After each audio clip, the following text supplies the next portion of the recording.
дојде човекот директно во Лабуништа и иницииран од актуелниот градоначалник сега, вети некои работи кои што кога го видов после неколку дена во седмица на влада, му викам, знаете дека дојдовте во Лабуниште и ветивте дека ваква и ваква работа ќе направите. Пример, знаат граѓаните сега кодека конкретно да речам предлагаат да речам дислокација на пограничната полиција, па тука ќе добиеле, ќе ја преместеле таму болницата, таму мислам глобални проблеми големи и му викам јас, ако тоа вие успеете да го излобирате, дали сте спремни заедно со мене да ви обезбедам состанок на ниво на влада и со министерката. Не знаеше заправо кој е собственикот на таа погранична полиција, таа се води под Министерство за одбрана, меѓутоа стопанисува се Министерството за внатрешни работи. И не знае, вика, извините, стварно навикаме на тера, така да речам.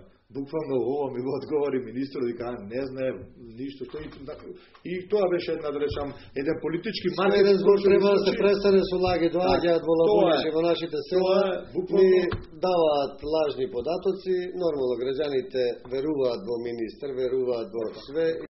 Меѓутоа, баш во врска со здравствената состојба, да предизвично време вие бете во Лабуништа и ветивте сместување, односно изградба, односно додела на еден простор за амбуланта.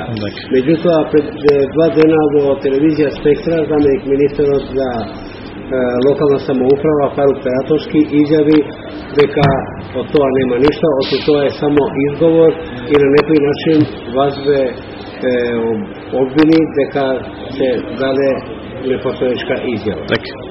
Добро, јас слушнав изјавата и со жалење можам да констатирам дека некои луѓе ги жртвуваат основните начала во политиката, а тоа е човечноста и политичкиот морал за постигнување на одредени ситни политички цели.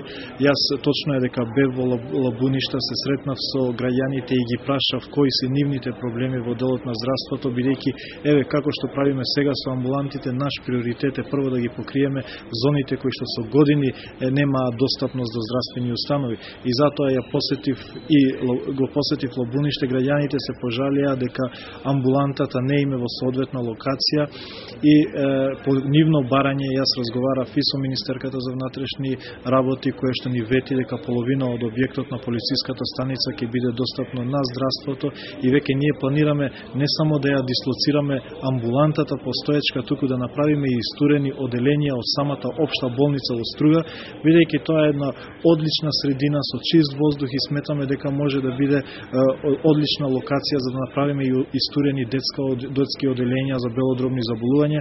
Јас тој збор го дадов и јавно пред граѓаните и ќе го одржиме и веќе работиме, значи на и административната процедура за да и амбулантата во Лабуниште помине од здравствен дом Вевчани во здравствен дом Струга, бидејќи и така граѓаните сите административни и други услуги ги користат во општина Слуга, па нелогично е здравствените услуги да ги користат во здравствен дом Вевчани. Тоа е една потешка процедура, меѓутоа веќе ние ја отпочнавме во министерството.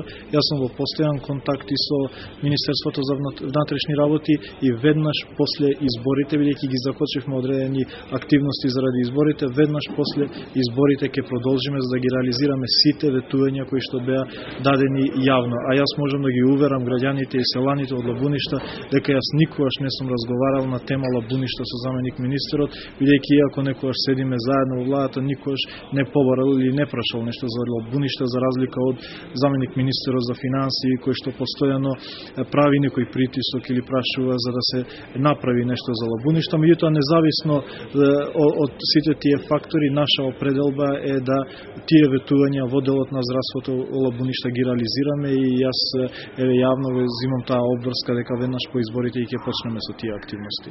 Дали сметате дека ваше име е злоупотребено во политички цели за политика? Да, апсолутно, ова е дел од политичка кампања, меѓутоа сепак и во политичка кампања мора да се почитуваат тие постулати, а тоа е политичкиот морал. И не смеа да се злоупотребат дури и некојаш и пријателски и колегијални односи за ситни политички цели. Јас зашто жалам. Благодарам. Благодарам.